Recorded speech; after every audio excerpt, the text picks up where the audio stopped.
भगवान शिव के भिक्षुरीय अवतार की कथा।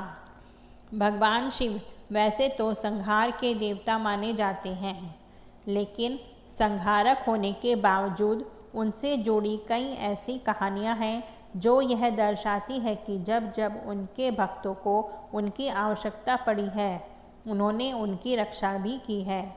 उनके इसी स्वभाव के कारण उन्हें भोलेनाथ भी कहा गया है। तो चलिए जानते हैं उनके एक ऐसे ही अवतार के बारे में जो करुणा से भरा है। भगवान शिव का यह अवतार भिक्षुवर्य अवतार बेहद कम लोग ही भगवान शिव के इस अवतार के बारे में जानते हैं। तो चलिए जानते हैं कि शिवजी ने यह अवतार कब और क्यों लिया था। महाभारत युद्ध के बाद सभी देवता अपने अपने लोक चले गए थे और साथ ही साथ पृथ्वी से धर्म का युग भी चला गया। पृथ्वी लोक पर कलयुग शुरू हो चुका था, जिसमें हर मनुष्य में ही देव और दानव निवास करने लगे। धर्म और अधर्म के बीच का फर्क खत्म हो गया और समाज में अराजकता फैलने लगी। लोग सभी लालची, स्वार्थी और अधर्मी होने लगे। इन अराजकताओं के बीच विदर्भ के राजा सत्यरथ पर भी लालचवश शत्रु राज्य ने हमला कर दिया। उन्होंने राज्य तो हत्या ही लिया, लेकिन साथ ही साथ राजा सत्यरथ को मार भी डाला। राजा सत्यरथ की पत्नी गर्भवती थी। शत्रुओं से छिपकर अपने प्राण को बचाते हुए एक जंगल में चली गई। जंगल में उन्होंने एक सुंदर पुत्र को जन्म दिया। जंगल के पास एक सरोवर था। रानी को प्यास लगी थी, इसलिए अपनी प्यास बुझाने के लिए वह अपने पुत्र को गोद में लेकर सरोवर की ओर गई।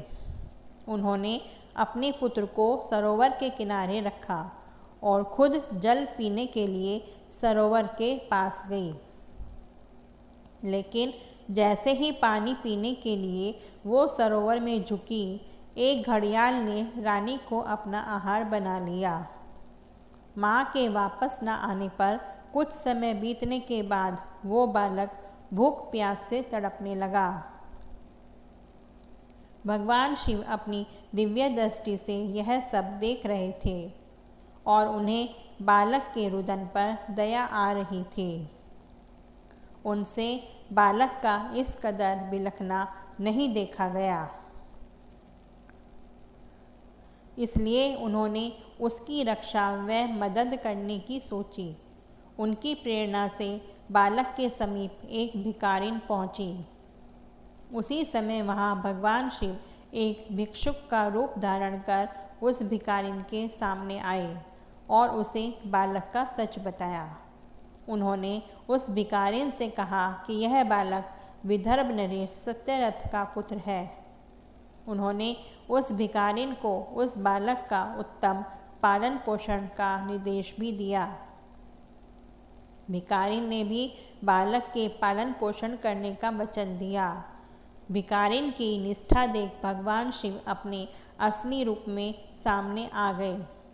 भिखारिन भगवान शिव को देख भाव विभोर हो उठी और उनके आदेश अनुसार उसने उस बालक के भरण पोषण में कोई कमी नहीं छोड़ी। उस बालक पर भगवान शिव की कृपा थी, इसलिए बड़ा होकर उसने अपने दुश्मनों पर हमला किया और दुश्मनों को हराकर पुनः अपना राज्य वापस ले लिया। दोस्तों, अगर आपको यह कहानी अच्छी लगी हो तो इसको लाइक, शेयर और कमेंट करें।